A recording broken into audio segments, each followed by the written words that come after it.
દોસ્તો કોડીનારના સત્યમનગર વિસ્તારમાં છે અને આ સત્યમનગરની મારી પાછળ જે શેરી દેખાય છે આ આખી શેરીની અંદર અનેક ઘરો એવા છે જેના તાળા છે જે તૂટ્યા છે રાત્રિના સમયે અનેક ઘરોની અંદર ચોરીને અંજામ આપવામાં આવ્યો છે. પોલીસ ચોરોને શોધવા તપાસ કરી રહી છે, પરંતુ આ તરફના મકાનો બતાવીશ. મોટાભાગના મકાનો છે જે લોકો બહાર હતા, જે મકાનોની અંદર તાળા હતા એવા મકાનોને ટાર્ગેટ કરવામાં આવ્યા છે. તેના મકાનના જે તાળા છે તે તોડવામાં નથી આવ્યા, પરંતુ દરવાજા અને તાળાની જે સાંકળ આપેલી છે આ સાંકળનું જે નકુચો છે તાળાની અંદરનું સાઈડમાંથી તેને કટ કરવામાં આવે છે અને મતલબ કે આ જે ભાગ છે તેને કટ કરવામાં આવ્યો છે અને આ સાંકળને કાઢી લેવામાં આવી છે. જોકે તમામ મકાનોના તાળા છે તે હેમખેમ હતા, તાળા તોડવામાં નથી આવ્યા, પરંતુ આ એક જગ્યા ઉપર જ્યાં તૂટ્યું છે કે આ ઘરની અંદર કંઈ ચોરી નથી થઈ, પરંતુ બે જગ્યા ઘરના બે દરવાજા છે તેને કંઈક આ રીતે કટ કરવામાં આવ્યા છે. આ એક અંદર અને અંદર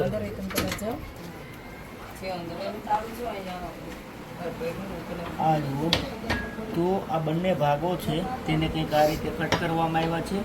અલગ અલગ ઘરોની અંદર અલગ અલગ પ્રકારની ચોરી થઈ છે. જો કે સદનસીબે આ ઘરની અંદર માત્ર તાળા કે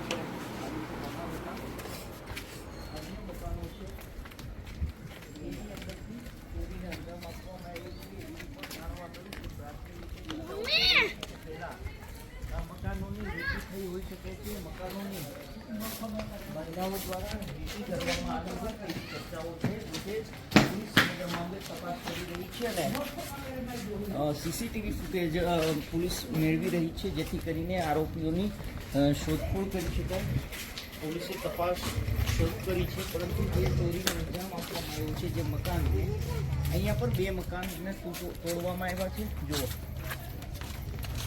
આને તોડી નાખવામાં આવ્યું છે, અંદર તાળું હતું અને આ મકાન તોડવામાં આવ્યું છે, પરંતુ આ મકાન બંધ હાલતમાં હતું, મતલબ કે લાંબા સમયથી બંધ હોવાના કારણે અંદર માલ સામાન ન હતો, પરંતુ તેની સામેનું બિલકુલ મકાન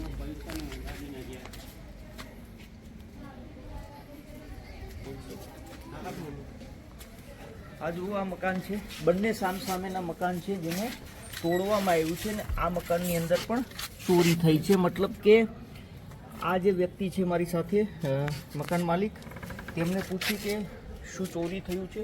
સર આપનું નામ શું છે? શનિવારે કે શનિભાઈ તમે કાલે ક્યાં હતા?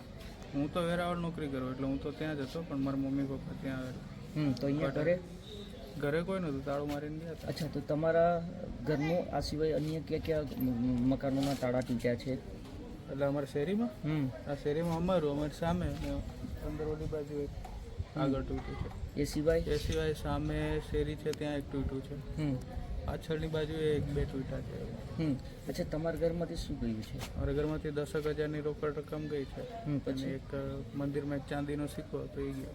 બીજું કંઈ નથી ગયું. પોલીસ કમ્પ્લેન કરી છે? આ પોલીસ કમ્પ્લેન કરી. તો શનિભાઈ છે જેમનું કહેવું છે એ વેરાવળ જોબ કરે છે અને તેમના ઘરની અંદરથી ચોરાયા છે. ચાંદીનો સિક્કો હતો ભગવાનના મંદિરમાં, એ પણ આ લોકો ઉઠાઈ ગયા છે. આ સિવાય અન્ય મકાનોના તાળા તૂટ્યા છે. એક બાઇક છે જેની પણ ચોરી થઈ છે. અહીંયા તમે લગભગ રજાના દિવસો છે તો તમામ લોકો મોટાભાગના અહીંયા પર નોકરી કરતા હોય છે, જેથી કરીને શાયદ તે ફરવા ગયા હોય તેવું લાગી રહ્યું છે. અન્ય મકાનનું તાળું તૂટ્યું છે અને ત્યાંથી પણ મોટો મુદ્દામાલ છે તે ચોરી થઈ હોવાનું આગળ જ છે ને મનાઈ રહ્યું છે. પોલીસ ચોરીથી આગળ જ છે ને ત્યાં જ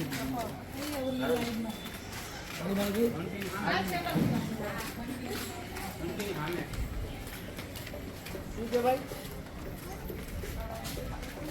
ઘંટી ક્યાં છે? બસ સામે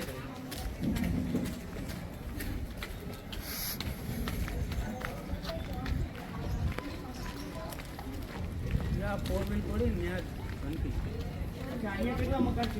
આ મકાનની અંદરથી એક ચેન મતલબ કે સોનાના બે દાગીના ગયા છે અને આ સિવાય છોકરાની ફી ભરવાના 35,000 કેશ હતો તે પણ ગયા છે. આ તોડવામાં આવ્યું હતું, પરંતુ આ પરિવારે ફરી એક વખત એને રિપેર કર્યું છે અને અત્યારે વેલ્ડિંગ માર્યું છે. આગળ એક જયસિંહભાઈ છે સરખડીના, તેની એક બાઇક ગઈ છે. હાલ પોલીસ સમગ્ર મામલે તપાસ કરી રહી છે. જોવું એ રહ્યું કે પોલીસના હાથમાં આ શખ્સો ઝડપાય છે કે કેમ, કારણ કે અનેક મકાનોના તાળા છે ત્યાં વિસ્તારના અનેક મકાનો છે જેના તાળા તૂટ્યા છે. અમુક લોકોના મકાનની અંદરથી ચોરીને અંજામ આપવામાં આવ્યો છે. તો છેલ્લે બાઇકની પણ ચોરીને અંજામ આપવામાં આવ્યો છે. જોવું રહ્યું કોઈના પોલીસને આ તસ્કરો મળે છે કે કેમ. ધન્યવાદ.